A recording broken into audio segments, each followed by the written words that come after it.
Welcome to Free Thoughts. I'm Aaron Powell. And I'm Trevor Burrus. Joining us today is Steve Horwitz. He's a distinguished professor of free enterprise at the Miller College of Business at Ball State and economics editor at libertarianism.org. Welcome back to the show, Steve. My pleasure to be here, as always.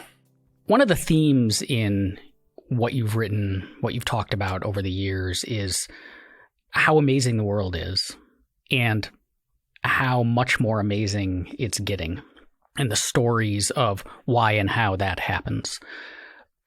But in the last few years, almost 2 now, yeah. 2 years, you have had a cancer diagnosis and have dealt with that illness. How has that impacted or changed these views of optimism and amazement that you've spent so much of your career talking about? Well, it's certainly the case that it's tested one aspect of that, which is sort of the expectation that one will live longer than one's parents or one's grandparents did, right? And in that sense, I think we all know that statistics are statistics. Somebody's not going to live that long.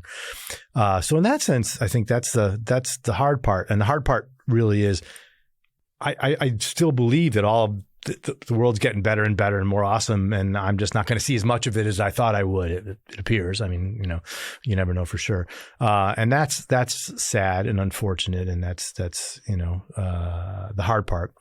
On the other hand, right? I think two things. One, it has increased my appreciation for the power of medicine and sort of research and technology and all these kind of things, and how much that's changed. I mean, the cancer I have is multiple myeloma, which is a plasma cancer. It's kind of like leukemia and all those. And the flat out, right, 20 years ago, if I had this diagnosis, I'd be dead by now. I mean, within 2 years, I'd probably, especially with the version I have, I'd be dead. And the drugs that have come out really since about 2002, one drug in particular in 2002, and a series of other drugs since then have changed the treatment of this disease in an incredible way. We still don't have a cure, but we are able to keep patients alive for I say we as if, the medical profession is able to keep patients alive for much longer than was the case, say, again, even 10 years ago, frankly. 2 or 3 new drugs every year. There's all kinds of options out there. And the guys just won the Nobel Prize for immunotherapy. Type stuff that's being used. I mean, all the weaponry is sort of being thrown at it. And while there still is no cure, the ability to sort of treat it and manage it is much greater than it used to be. So at one level, I'm that fits, right?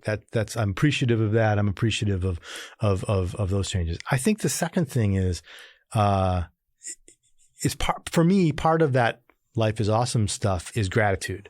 And even before I was sick, sort of approaching the world with an attitude of gratitude, as the kids say, I always thought was a good thing, right? Sort of recognizing how lucky you are to live when you live, recognizing all the great things that I've been able to do in sort of my personal life, my career, all these kind of things, right? And sort of seeing that gratitude in the bigger picture. I had a conversation a month or two ago with my good friend Don Boudreau about this, and Don shares this sort of view of the world, right? And as Don pointed out to me, he said, if you'd been born 100 years ago, you might not have made it this far, right? Or might not have made it past 1, right? And your life, as you've however many years you end up living, I'm 55 right now, however long I end up living, right? You got years of quality that human beings in the past have never been able to have, and do things that humans haven't been able to do. And that's, there's something maybe stoic about that. There's something, I think maybe sometimes people might hear that as a kind of weird rationalization, but it's genuine, right? I mean, it's like, okay, I don't know what's left on the clock, but whatever's left on the clock,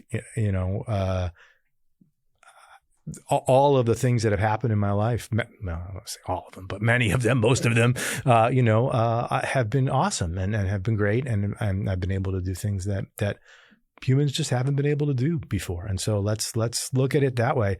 I'd like more. I would love to live to 90 or 100 or whatever it might be, but if not, okay. Right. I mean, that's, we've still got all these things that others haven't had.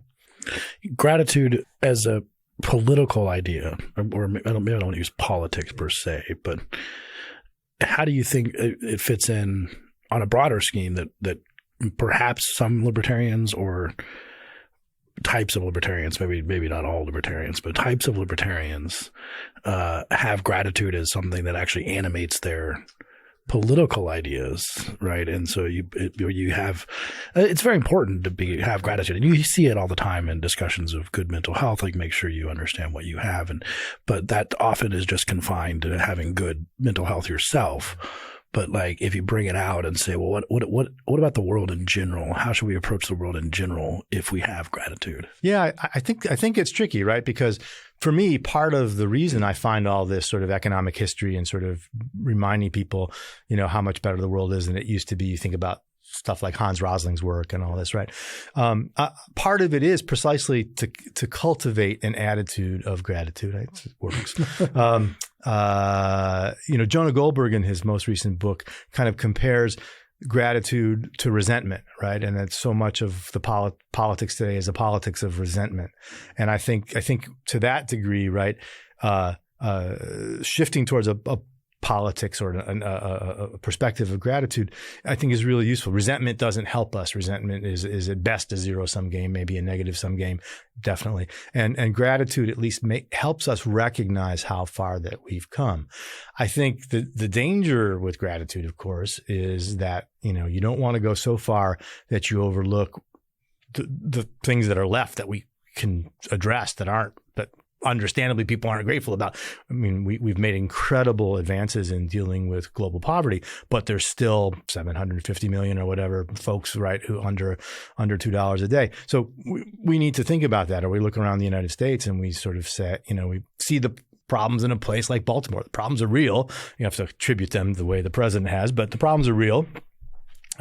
And problems in rural America are real. Again, whatever solutions libertarians have our solutions for them, but sort of not letting gratitude turn us into this kind of, pure rose-colored glass sort of Panglossian view where everything's awesome, Lego movie. And instead, recognizing that, hey, we're a lot better than we used to be, but we've still got problems we've got to address. So I think, and I also think, by the way, I'd like to think, I might be wrong, that gratitude sells better than resentment, but doesn't seem like it these days. The market's a little bit low right now, but maybe long-term futures are where you should be looking for. That's right. That's right. And I think gratitude, we can have, gratitude in a freestanding sense, but usually gratitude is towards someone or some people. It's a fostering connection. It was just over the weekend, we talking about like attitudes of libertarians, or some libertarians, we tweeted out, one of Libertarians.org's Twitter accounts tweeted out a link to a story that we published that in part talked about infant mortality rates and how there were parts of the country that had higher infant mortality than others. And someone replied to it saying, this isn't about, like, the state shouldn't do anything about this, therefore it's not worth talking about. And that, because, as libertarians, all we care about is like what the state should do or not do. And then anything else is just kind of off the table or meaningless or, like a waste of time. And that struck me as just a rather unfortunate view of the world. Yeah. But it's also that kind of like, we should care. Part of the thing that motivates what all of us do is because we care so much and because we have the gratitude towards others and comes with then wanting to repay them for that, to make things better for them in the way that things were made better for us. The, kind of cheesy phrase of pay it forward, but like that should be an animating principle of so much of what we do. And we shouldn't just cut that off when it comes to like, the state. Right. Right. And I also, I think it's weird, right? It's sort of the politics of gratitude is not necessarily gratitude toward particular people, though it can be, Norman Borlaug, for example, right? Or someone like that, right? But it's a gratitude about institutions, about sort of, gratitude toward being in a place where mostly the rule of law still holds, right? And sort of those sorts of things, and sort of saying, right, the reason why I've had 55 years of awesome life is because I'm in a place where that's possible, where people are sufficiently free anyway, right? And I think sort of appreciating that, and also, the infant mortality example is a great one, right? As you say, we should be celebrating that as human beings, right? Not libertarian or not, as human beings. When you know that history and you know what we've done in the last 125 years to reduce infant mortality, that's one of the most amazing accomplishments that humans have done, to bring children into the world and not assume half of them will die before they reach age 1 or 5 or whatever. Have you found yourself feeling more gratitude, obviously, to things you discussed, but even to people, and not taking that for granted? Oh, yes. It's almost the definition of gratitude. Yeah, this is the hard part, right? Emotionally, the hard part. I mean, I made a choice early on to be very public about my disease and my experience with it. And the sort of outpouring of support and love and sort of feeling like you've got that army behind you on Facebook and wherever else is just incredibly important. Everyone says this, it shouldn't take something like this, right? You shouldn't have to, you shouldn't wait till your funeral for people to say nice things about you, right? But okay, we're here, and sort of to see that outpouring of support and love and actually an appreciation for my work too. That's the thing that kind of caught me by surprise, right? I mean, people saying things, and not just sort of, friends, people whose own work I respect very deeply, saying to me, we need your voice, right? We need you in this conversation. While at one level that hurts, right? That's like, that's because I want to be there and I'm not, how much longer, I don't know. But at another level, it's, yeah, thank you, right? And that's that sort of gratitude. And I should mention too, right? Sort of things libertarians, when we think about libertarians in the state, right? We can't forget civil society and the rest of the world.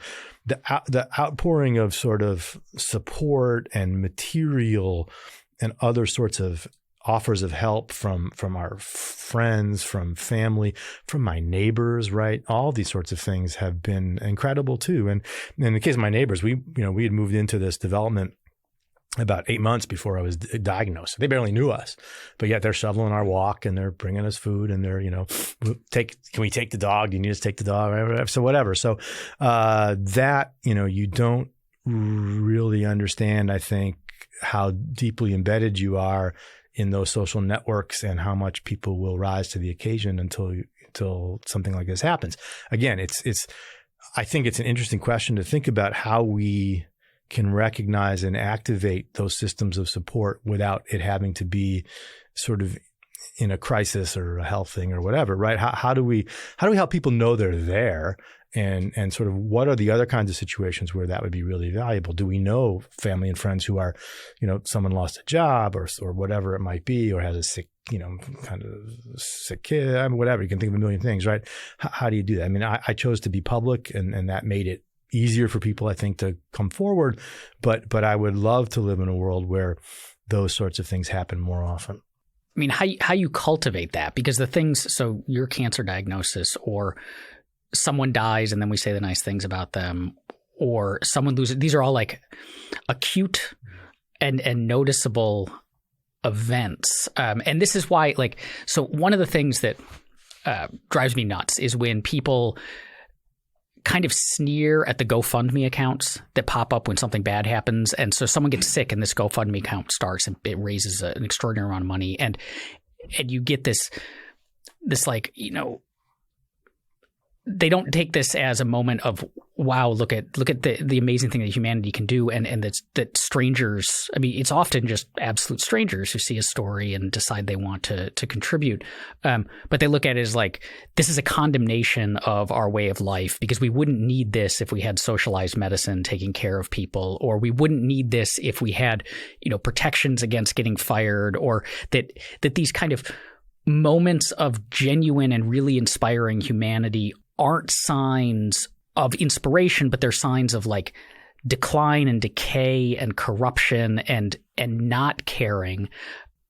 So on the one hand, I wish we'd stop doing that. And I think we recognize how amazing this stuff is. But on the other hand, it is the case that this stuff always latches on to acute things. And I don't know how to address that, because it feels like part of the reason is, all of us have our lives and we're caught up in them and we're doing our things and we have, lots of stuff going on, lots of stuff pulling our attention. And so we're not, and I don't think this is a condemnation of us. It's just like we don't have the mental space to be kind of constantly thinking of the welfare of everyone else until there's an event that then makes it very clear, and then we just shift our focus. Right. And I don't know how to do it either. And I think you got to the real problem at the end, which is our ability to get out of our own lives. Right. And in general, the Adam Smith point being we pay much more attention to the cut on our finger than we do to the death of 1 million Chinese, right? Until even when it's in our face. Interestingly, right, the transaction costs of actually helping the 1 million Chinese are much lower than they used to be. We can in ways, and they get more help too. Yeah, like they get after more help. the earthquake, the tsunami in 2004, it was unbelievable. Yeah, so I don't know how to do that. I mean, I think it's an interesting challenge to sort of think about whether there isn't a kind of platform economy type way of doing this where we, GoFundMe is, as you say, acute, right? It's for specific things. But imagine could someone create something that was the equivalent for particular kinds of problems that people might face, but not specific ones that have arisen yet, right? I don't know. It's an interesting question. Insurance? Yeah. Well, insurance can't love you in the proper way. I do want to make one comment about, maybe it's obvious, particularly to sort of libertarian listeners, but the sort of condemnation thing, right? If you've ever dealt with the bureaucracy, the government bureaucracy, whether it's healthcare or whether it's, whatever, right? You want to talk about not being treated like a human being and sort of, if the argument is the fact that we have to fund these things on the fly through GoFundMe somehow speaks to our lack of, humanity, that we don't have these problems taken care of by the state, come on. The reality of what happens when we do try to do those things through the state is way more of a condemnation of us as human beings, right, than the fact that we have to do this, these other kinds of ways. It also strikes me that, I'm a little bit of a cynic. I would say I'm a realist, but that's what cynics always say, right? But I also constantly tell people that to be, at least I think, the right kind of libertarian actually requires a significant amount of faith in people that a lot of people on the other side of these debates just simply don't have, right? That there's enough care out there, that there's enough attention, that there's enough people who be willing to fund, if we did away with all state-based, medical treatment pods or just, cooking dinner, as you said. I find sometimes when people say we have to, people won't be nice about this, and I don't expect them to give to charity. I think in their mind, they never give to charity. And then they extrapolate to, or there's like, everyone will cheat on this. And I'm thinking in the back, they're going to game the system and they're going to cheat on this. And I'm thinking in the back of my mind, do you do that all the time? Is that, are you just extrapolating from your own behavior? So I think, finding people to be, cynical about how, much attention they can have or whatever, but also that when push comes to shove, caring, good people can do a lot on their own. I think that's right. And I think, we don't have enough confidence in you to care enough. So we're going to boss you around and make sure that that you have to care. We'll put care in some quotes there. Right. Yeah, no, I think that's right. And it is I sort of one of the great things that has come out of this for me over the last couple of years is precisely this, right? Is to see how many, that faith in other people has been restored or sort of built up in so many ways. And I want to make one small little point here. My neighbors have been incredible, and we're in this development of about 35, 36 houses and all that. And I looked at that New York Times graphic that came out a while back that broke down the 2016 election down to precincts, right? It's terrific. And the precinct, which covers my neighborhood, was like dead 50-50, right? And I take pains to remind myself, as much as I loathe Cheeto Mussolini, right? Half of my neighbors voted for him. And some of that half who voted for him have shoveled my walk and brought us dinner, right? And just even asked, how you doing, right? And that, I think, is, worth remembering, given the fractured state of our political discourse, that there's some bad people who voted for Trump, and there's some bad people who, are feeding at the trough and, toasting marshmallows over the fires he started. But there's also people who voted for him for other reasons who are good people in so many ways. And I think, just that's been a good reminder for me too, to remember that half those people in my neighborhood voted that way. And before I start saying things about Trump voters, just let's remember who we're talking about here. When we were chatting in my office earlier today, and you mentioned this briefly, but the role that social media, and for you particularly Facebook, has played in this was both really interesting, but also one of these things where that was an avenue for support, and an outlet for expression that didn't exist 20 years ago. That you could have written and received letters from people, but not the same. BBSs. Yeah, not even that. Not the same. Yeah, I think I had a colleague at St. Lawrence who lost her husband of a short number of years. They were somewhat older than me. And I watched her grieve on Facebook, and it struck me that her ability to do that and the support she got from her Facebook friends and real friends through that, and her ability to talk about it and sort of get those things out on the table over Facebook was really helpful to her, and was treated really respectfully by her friends, right? And this was now, maybe 7, 8, 10 years ago. Not that far, 5, 6, 7 years ago. And so I've always thought about this question about how, what the best thing that Facebook does is keep us connected to people who we otherwise would have no idea what's happening in their lives, and they have no idea what's happening in our lives, right? And so for me, the decision to sort of be public and to use Facebook as the way to do that seemed obvious. And again, sort of having that support, having people, sort of cheerleading squad. And frankly, I've got nurses and doctors on there too, right? So every, that sort of, I'm not looking for advice, but they often will say, that's good, and here's something to think about. So I think that's keeping those connections is really, really important, and it helps you. It's sort of connected to the gratitude thing in a way, right? That there's, at one level you've got more people out there who sort of an audience, as it were, to sort of reflect back at you, right? Whatever it is.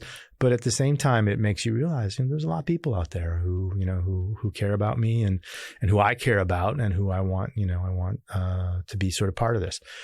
I think the other thing that we talked about with social media is, to me, the fascinating one. And I think obviously when you are facing an incurable disease, though not imminent death, right? You think a lot about death and dying in all kinds of ways. And one of the things that has struck me is that I'm not, I don't believe in an afterlife. I'll be happy if there's a good one anyway, right? And as I was saying to Aaron earlier, I think hell is something like still being conscious and like being tied to a chair and knowing stuff's happening, but you can't be part of it, right? That's hell. Okay. But if you're a sort of a materialist and you're dead, you're not, once you're dead, right? And you're not dealing with this. So the hardest part is sort of what's happening leading up to that, and thinking about the impact that your death will have on other people. It makes me, very, very sad. It's the hardest part of this, sort of thinking about what this will do to my wife, to my children, to my stepchildren, to my friend. It's not like you get hit by a car or something. It's a surprise. It's a shock. But this is a little different. But even so, right? You just say I hurt for them, for how much they will hurt. But the interesting thing about Facebook and other social media is, I think the degree of hurt we feel in that situation is related to the presence people have in our lives from day to day, right? The people who are wives and children and so on, who we see every day, you're not there suddenly, and then boom, right? How do I was talking recently about spending time in my house without my dog in the house, right? When the dog's not in the house, like getting groomed or something, it's weird, right? It's weird. I have this program that runs, where's the dog? What's the dog doing? And it's just weird. So, and we know, when someone dies, you have that. And what social media has done is sort of put more people in our lives, right? That we have these, or more, better way to put it is, I am in more other people's lives, right? There are people for whom if who follow me on Facebook and who interact with me on Facebook, who I may not even met personally, right? Who I think will feel a loss when I die that before social media, they never would have felt. And I can think about people close to me who died sort of pre-social media, who you would think I would have been, fairly hit hard by, but no, not really. I just had a former student of mine who's a member of parliament in Kenya pass away this week from cancer, misdiagnosed, and this is a gratitude point, misdiagnosed in Kenya with a medical system that's not so great. And this is not a person who I've had a conversation with in person in years and years and years, but he set up a Facebook page to deal with his cancer journey, and so he was there. And obviously, I happened to be getting infused at the time I saw it on my Facebook feed, which was really not great timing. But again, that the loss has hit me harder than I would have imagined. But again, I think because there's this presence of the person. And so I don't know if I have a kind of major conclusion about all this. I just think that in a world where we have people who are in our lives, digitally in those ways, who we don't even know and whose lives we are part of, death and grieving have this additional layer to it that perhaps it hasn't had before. Is that a good thing or a bad thing? I don't know, but I think it's real. I think you can look at this in the context of when you looked up your neighborhood's voting data, and social media is not rhetorically popular right now. Everyone's attacking social media as the cause of basically every problem that America faces. And we talk trash about it. I mean, I get this. Like, I routinely go through things of like, should I quit Twitter because you should. I'll tweet out something and I'll get a lot of good feedback, but then I'll get like a couple of really ugly sounding people, and it's just like, is this not worth it anymore? But on the one hand, it's like some of it's like your neighbors, right? Like that social media it's more performative than we often admit. And so the person who parrots these god awful things that they heard on Fox News, they're just paraphrasing the racist comments that Tucker Carlson has made and shouting them at me, is likely performed. Maybe some of them are actually that awful, but they're likely performing, and in their everyday lives, they're real and genuine people who would come and help mow your lawn or shovel your driveway, right? And they're not actually like that. In the same way that when I'm on these things, I am, to a certain extent, I'm presenting a certain version of myself. But at the same time, that connection that you talk about, that bringing more people into your lives, in this really powerful way. And I don't know if I've talked about this on the show before, but so I'm just about a year ago, a guy I only knew online died suddenly. Brock Cusick, who we did an episode of Free Thoughts with, actually.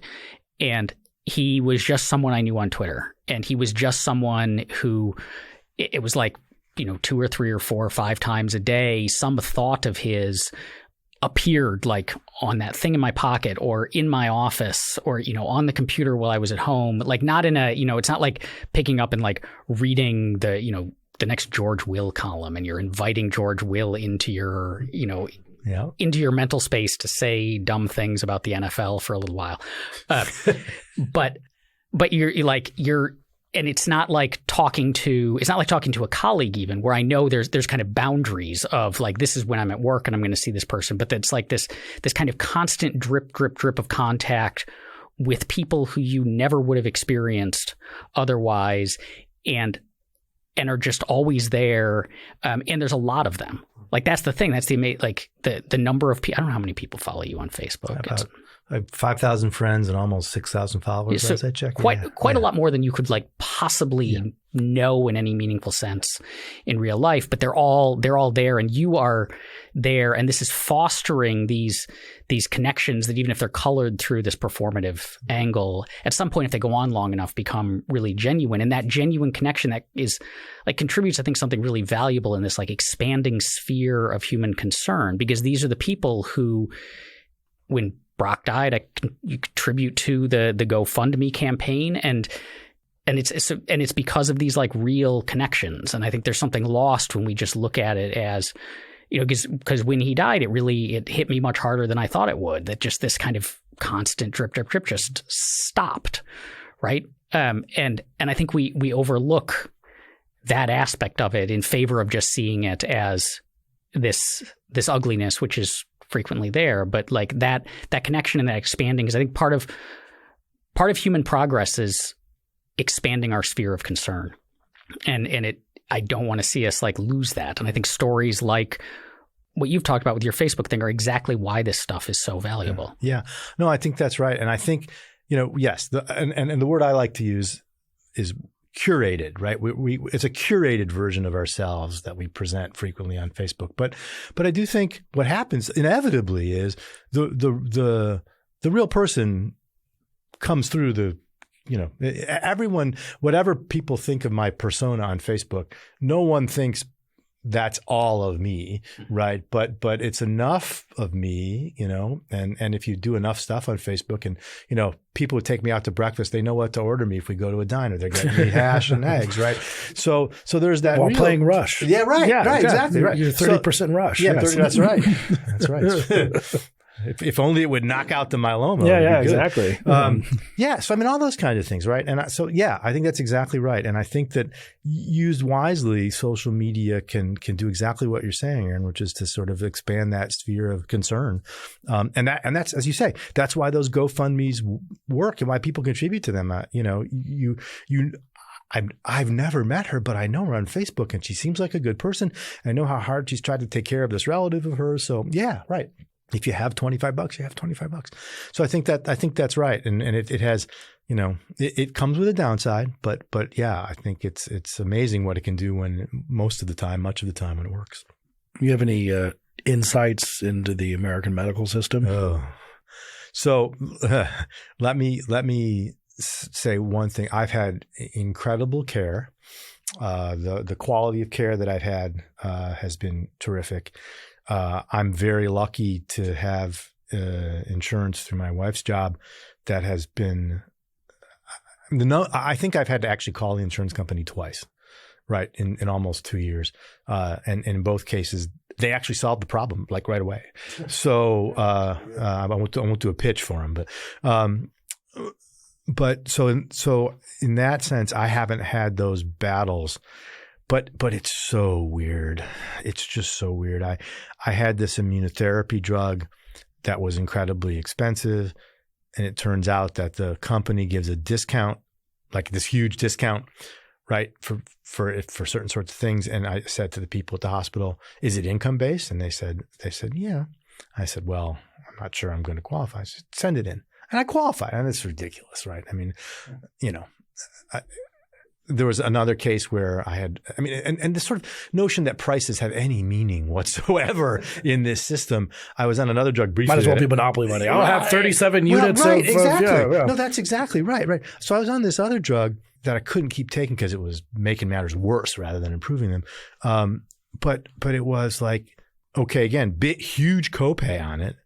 And then it turned out that there was another program they had that would pick up the copay for you. And again, will I qualify? Well, it turns out I do. So, it's like, what? This is just insane. And the other, my first hospital stay back in November of 2017, I actually saw on the online system the internal bill that the hospital sent the insurance company before they, negotiated, right? And it was that's a large number. Okay. And then I saw the later number. I'm like, okay, what does this number mean now? Right. And then I get a bill for like part of my deductible. Right? Like, so I'm paying this. You guys agreed upon this, but the actual cost you claimed it was none of those numbers make any damn sense. And so, the idea that you go in and you get treated and the doctor says, here's what we're going to do this, the decision about sort of what treatment to take on, right, is almost never discussed in financial terms. It's just assumed that whatever treatment it is, insurance will cover it, right? And sometimes, you got to convince them, right? But that, it's hard with a disease like this, with something like cancer, right, to sort of say, well, wait, we should be asking those questions. especially with multiple myeloma, as I said earlier, there are multiple treatments available for this thing. And there's a sort of, a protocol and a kind of sequence that if one fails, you do this. But there's options. And I've always had options presented to me. In fact, I recently got a second and a third opinion. And shockingly, the transplant specialist said you should do a second transplant. The clinical research guy said, well, I've got clinical trials, right?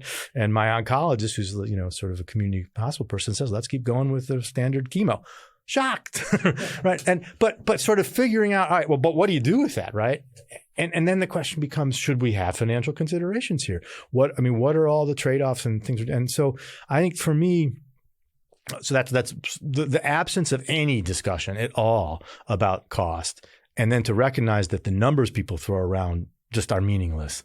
It's just crazy. It's completely crazy. So that's a problem, right? And it's a problem clearly I can't fix, and I'm lucky to have really good insurance where it hasn't been a problem for me. But sort of the other thing that has struck me is how much, and I'm not sure this is a uniquely American problem, but how much you end up having to rely on expertise. And you're buying in, what economists call an experience good. You don't know what you get until you get it, right? And so here, as I was saying before, I got 3 doctors telling me 3 different things. How the hell do you decide what to do, right? And how do you triangulate that situation? And I'm a smart guy and I'm sort of struggling with this. And I just, I sort of look around and wonder how people who just, for whom this is overwhelming deal with this. One of the first conversations I had with my oncologist, in fact, the first conversation I had with her, included a brief discussion of the life expectancy numbers for multiple myeloma patients. And the numbers she told me were a little lower than I'd been hearing from other people. And I had this look on my face, and she kind of waved her hand. She says, remember, right, 2 things. One, these are numbers from people who were diagnosed years ago, right? We don't know for sure what it's saying. She said, and second, you're young. People tend to get this disease when they're older than you. They already have other stuff going on. So there's a lot of low numbers in there that are dragging down, the median. I said, oh, it's just like infant mortality, life expectancy, right? But in reverse. And she says, yes. Right. And so okay, I can understand that, right? In a way that, as a friend of mine, I told that sort of friend said, wow, you have a statistically literate doctor? That's pretty rare. I was thinking that exact same thing. She is. When we libertarians, Cato, when we talk about healthcare, I a couple of weeks ago listened to a talk our colleague Michael Cannon was giving to some people and talking about free market healthcare, and this question of, because we're always saying introduce price considerations as a way, like healthcare is wildly inefficient in certain ways, or we spend probably more than we should, or we buy a lot of care that doesn't actually help us. And the problem with that is that all these crazy numbers that you talked about are basically hidden. We just pay a deductible and a premium, and that's it. And so we don't think about this stuff. And so you might very well be like, I was told to get a transplant and to do clinical trials and to keep taking this stuff. Why not just do all 3? We don't have a reason. But the response to that is, when you introduce the prices, so if you were put in the position of there's 3 treatments in front of you, this one is likely to be 10% less effective than that one, but cost 20% less. This one has this sort of expectation, but that and you're facing cancer diagnosis. This is a tough thing. How it's not like when I go, online to shop around for cell phones, and if I screw up, then I just have a crappy phone for 2 years until I can talk my wife into letting me buy another one, right? So that mental space, how would you even begin to address those kinds of things? I'm not sure it's all that much different than where you are without prices. Only at least you have something here to sort of figure out, right? Is it worth the risk? Is it worth the cost? I mean, people can tell me, here are your treatment options, and here's the odds, and here's this, and here's that, right? But one, right, those are all averages, so who knows what's going to happen? And this particular disease comes in various flavors, so it matters which one you have. So, I'm not sure it's that much worse than it is now. at least, but the hope would be having those things priced. It's not so much that the consumer is going to have to make those decisions, but having those things priced enables producers to sort of be more efficient and effective with the kinds of things they develop, right? I mean, this is the thing, right? So a quick story. The textbook I use for teaching intro in the chapter on demand curves has a question in the back that I've always assigned to students. It says, basically the question is there a substitute for chemotherapy, right? Is the demand curve for chemotherapy vertical? And for years, right, I've always made things, well, there's other things you can do, blah, blah, blah. And then, whoops, suddenly, right, you start thinking, right, what are my other, what are my other options?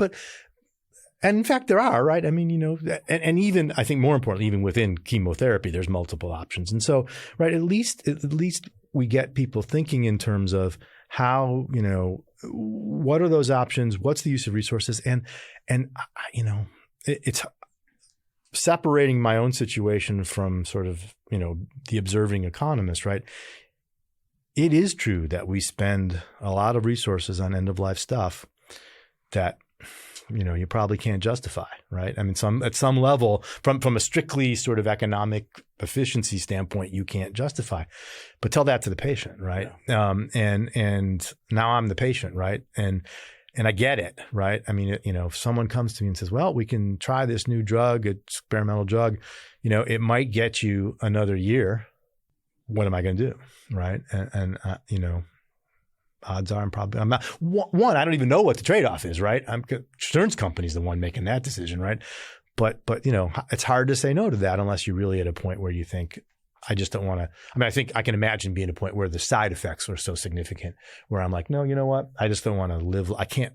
My quality of life has deteriorated so much that no. I understand why people stop cancer treatment now in a way I never did before, because I'm. As you guys have seen today, I'm extremely fortunate to have really high quality of life right now, right? I mean, I'm not in any pain. I don't have any other organ issues. I got cancer throughout my skeletal system, and I got no hemoglobin, but I'm severely anemic, but I can do stuff, right? And as long as I can do stuff, let's keep treating it and let's keep doing these things. If it gets to the point where the treatment is going to really destroy my quality of life, then you got decisions to make, right?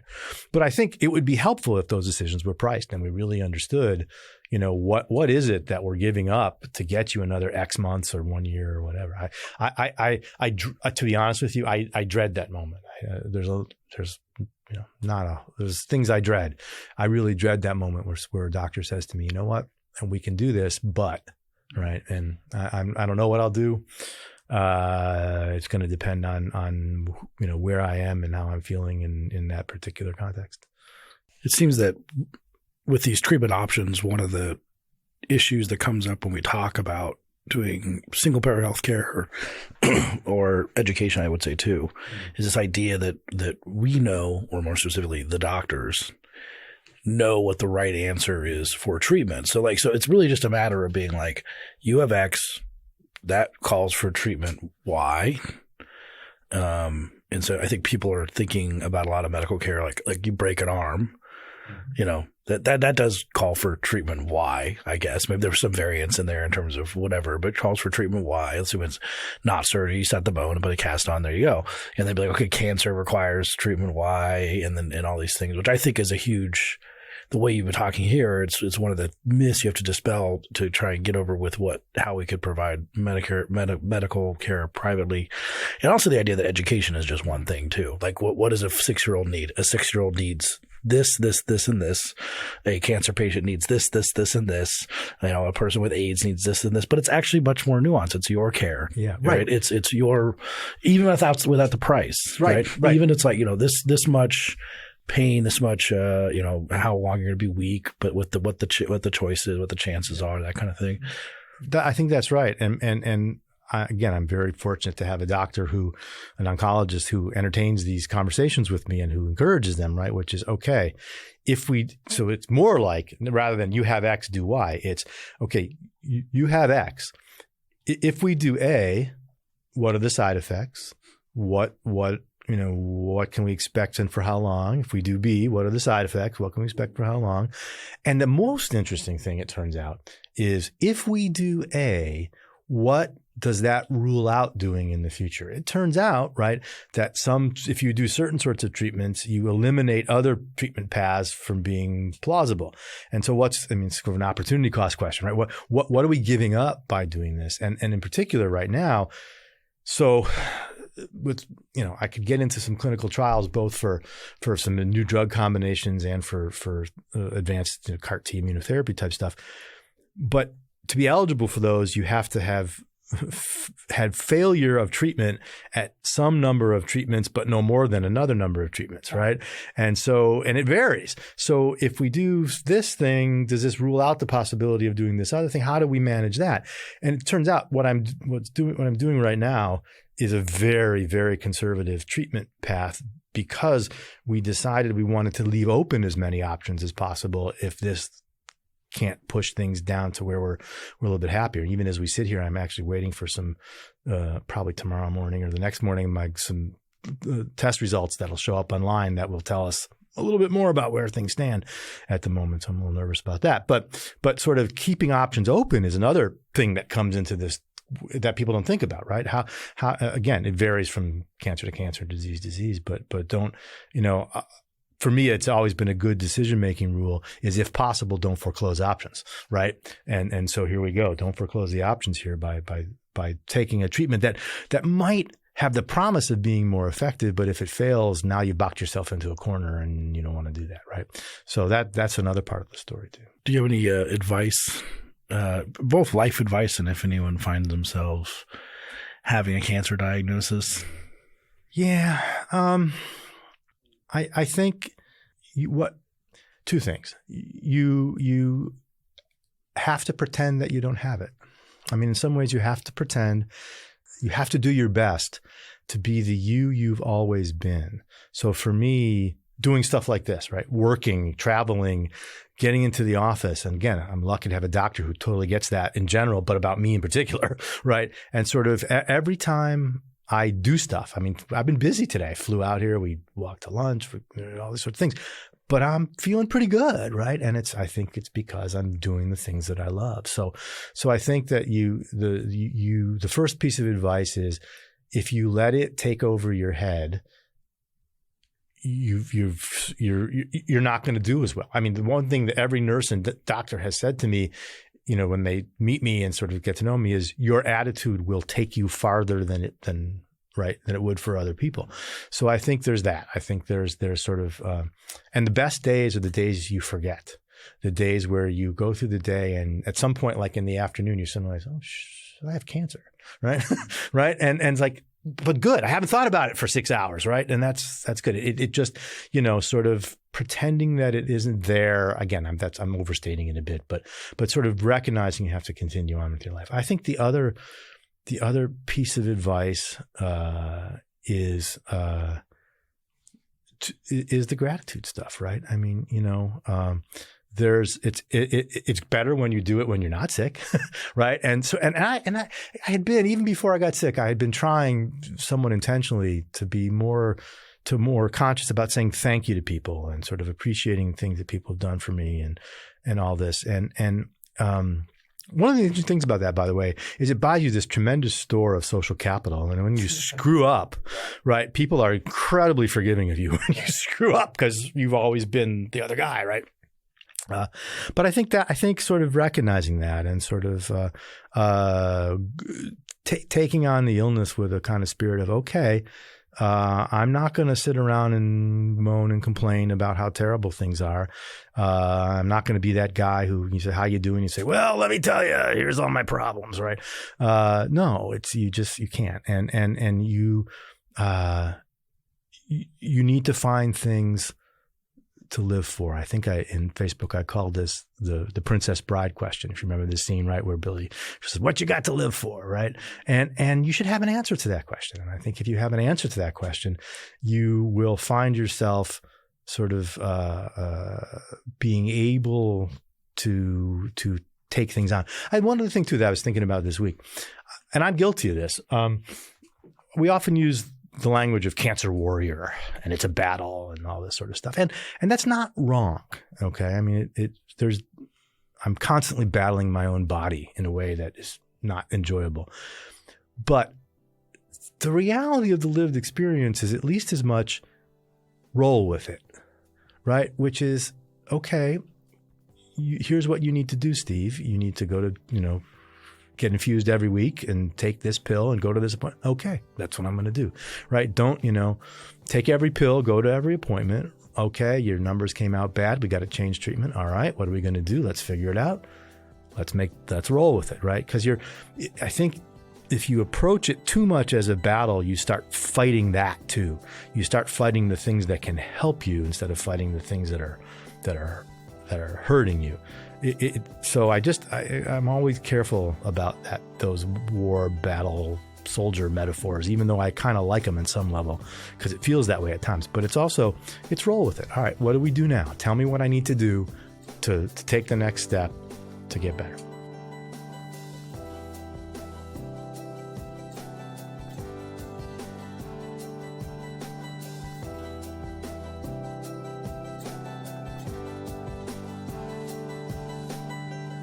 Thank you for listening. If you enjoy Free Thoughts, rate and review us on Apple Podcasts or in your favorite podcast app. Free Thoughts is produced by Tess Terrible and Landry Ayers. To learn more, visit us on the web at www.libertarianism.org.